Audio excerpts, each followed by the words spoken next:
Passion's best games list. So, Portal for me, because I've revisited it recently on Steam. I've revisited it, um, and I've been playing through it again. Actually, I was playing through it just last night, and I have to say that game holds up beautifully. It's not exactly a surprise because it's extremely simple. It's kind of a hard thing to screw up in the first place, as far as it's a game where they obviously had a very, very clear vision of what it is they were doing with the mechanics and the gameplay in general, the overall premise of it. But yeah, it's not exactly a surprise that it hasn't, it's aged really well. It's aged beautifully because it's so tight and simple. Um, but what really impresses me about it overall is that thinking about Valve as a company, the creator, you know, I don't think it was an in-house production. I don't think it was like the Half-Life team that made Portal. I think it was like some indie thing that they helped publish or something. I don't know. I don't know the backstory of it. All I know is that it's a great game.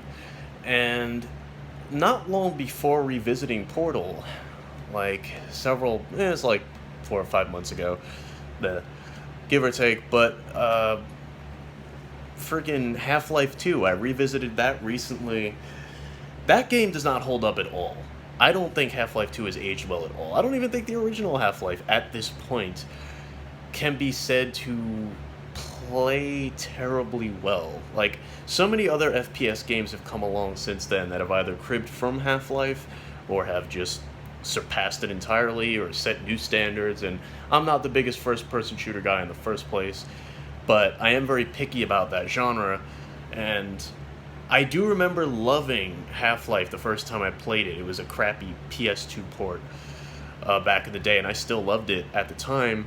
And same goes for Half-Life 2. I played the crap out of that when it was still, I guess, still kind of fresh, back in like the mid 2000s or whatever. But I've tried going back to Half-Life 2 even, and I feel like, yeah, this game just does not hold up. I get like a few hours in and I'm just like, it feels so out of its time. It feels so archaic. More so than a lot of games that are even older than that. So it's not even that it's too old. It just doesn't hold up. It's like you could tell it's a game that was really banking on its technology more than anything. And that's what's so great about Portal, because Portal is probably the only game from Valve at this point. Because to me, Valve is just Half-Life. I've never played Dota. I don't play any of the other, I haven't played any of their other crap, like Team Fortress or whatever, because that's like a multiplayer-only game. Portal is, I think, at this point, the only shining example I have left for anything like that's still worth defending from Valve. Like, Half-Life is definitely something that can still be respected for just, I don't know, setting the bar a little higher for that genre. But it's like a museum piece now. Portal still plays well. It's still a brilliant game. It's still clever as fuck. The dialogue from the AI, GLaDOS, is funny. It's great dry humor. The Portal gameplay is unlike anything any other game has ever done, so it's still 100% unique.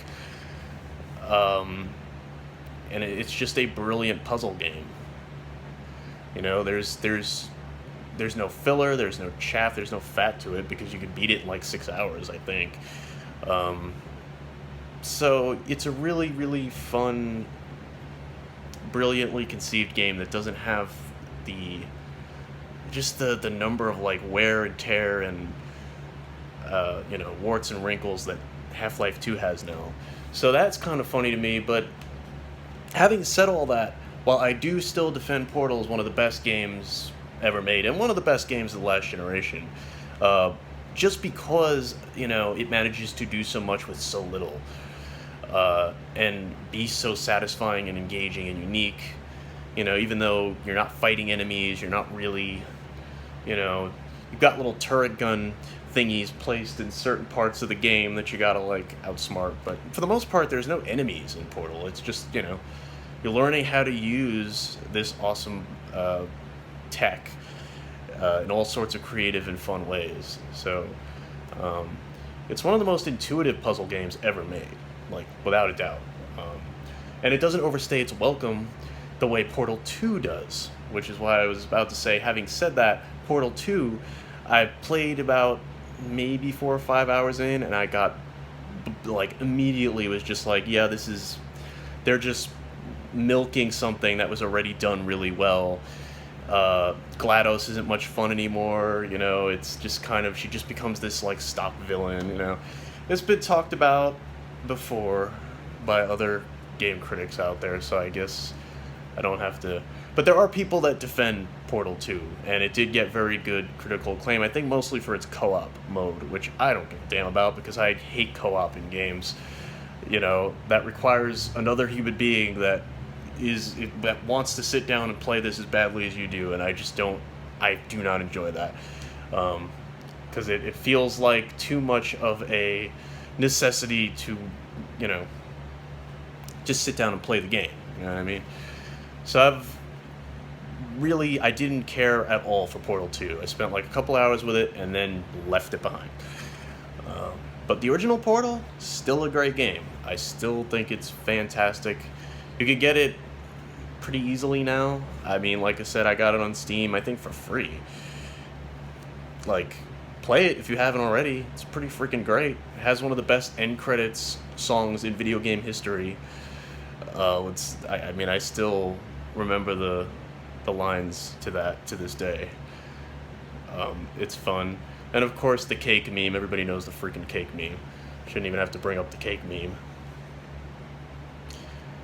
But the game is more than a meme, it's really good. So, that's it for this. Stay tuned for the next gaming rant about Passion's best games. Ciao.